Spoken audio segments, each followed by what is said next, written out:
Opening EA app.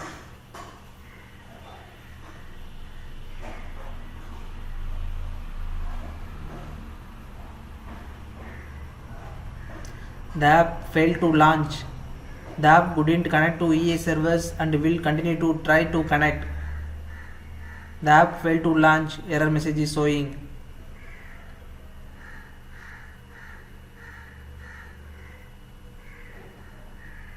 Failed to log in. The app couldn't connect to EA servers. Check your internet connection and try again.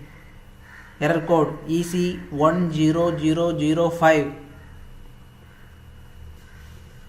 Solution: open control panel, go to system and security, then go to Windows Defender Firewall advanced settings, go to outbound rules, check any of the following ports are blocked.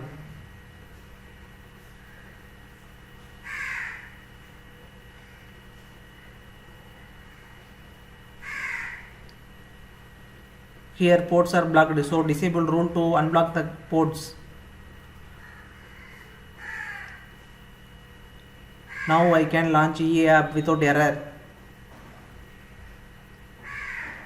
Subscribe for more.